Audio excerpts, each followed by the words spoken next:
শুভ সকাল বন্ধুরা, সকলের জন্য রইল আমার ভালোবাসা। আমার আজকের এপিসোডে আজ আমি বলবো আমার বাগানের আমের রানী ব্যানানা ম্যাঙ্গো সম্পর্কে। বিভিন্ন আমের প্রজাতির মধ্যে অন্যতম জনপ্রিয় সুস্বাদু একটি আম হচ্ছে এই ব্যানানা ম্যাঙ্গো। থাইল্যান্ডের সুবিখ্যাত আম এটি। এটি একটি লেট ভ্যারাইটি। দেখুন কত সুন্দর ফলন হয়েছে। দেখুন আমার এই গাছটির বয়স 4 বছর, কিন্তু বয়স অনুযায়ী এই গাছটি বেশি বড় হয়নি। গাছটি একটু ছোটই আছে, কিন্তু ফলন কিন্তু প্রচুর হয়েছে।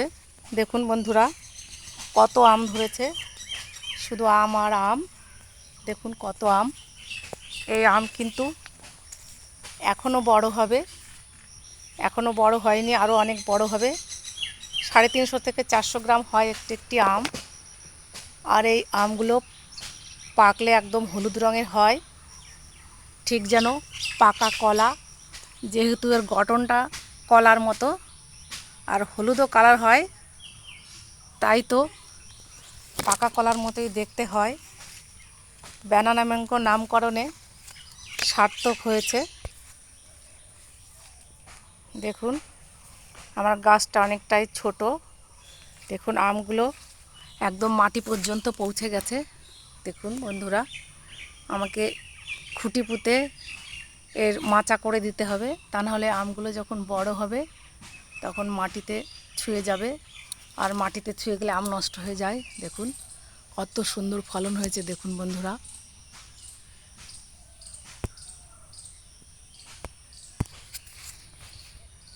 থাইল্যান্ডের সুবিখ্যাত ব্যানানা ম্যাঙ্গো এখন আমার বাড়িতে।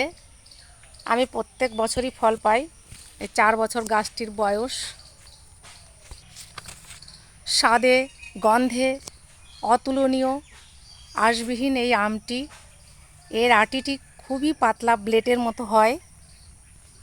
আর আটির মধ্যে যে বীজটি থাকে, সেই বীজটি একটা সিমের আটির মতো ছোট্ট একটি বীজ থাকে। আর এই আমটি খেতেও খুব দুর্দান্ত, অতুলনীয়। পাকলে এই আমটি দেখতেও খুব সুন্দর হয়, তাই তো, আর খেতেও দুর্দান্ত। তাই তো আমি এই আমের নাম দিয়েছি আমের রানী। আমি আমি আমি একে আমের রানী ব্যানানা ম্যাঙ্গো বলেই ডাকি। আপনারা বন্ধুরা যদি খেয়ে থাকেন এই আম, তাহলে কমেন্ট করে জানাবেন যে কত সুন্দর খেতে। জুলাই আগস্ট মাসে এই আম পাকে, যখন বাজারে আম পাওয়া যায় না তখন এই আম পাকে। তাই তো এই আম অনেক চড়া দামে বিক্রি করা যায়।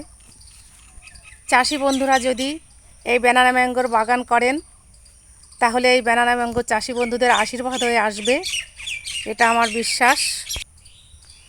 আর স্বাদপ্রেমী বন্ধুদের বলবো, আপনারা অবশ্যই ড্রামে একটি ব্যানানা ম্যাঙ্গো লাগাবেন। যখন বাজারে আম পাওয়া যাবে না, তখন যদি আপনার ছাদে বা আপনার বাড়ির উঠোনে এরম একটি আম গাছ থাকে, আর তাতে যদি আম ঝুলে ঝুলে থাকে, পাকা পাকা আম, তাহলে আপনার কেমন লাগবে?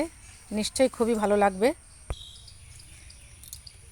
আমি বাগানপ্রেমী বন্ধুদের বলবো, আপনারা অবশ্যই এই ব্যানানা ম্যাঙ্গোর বাগান করবেন। এই বাগান করে আপনারা লাভবান হবেন। আপনারা লাভবান হলে আমাদের দেশও এগিয়ে যাবে। আমার এই আম যখন বড় হবে, যখন পাকবে, তার আপডেট আমি অবশ্যই আপনাদের দেব।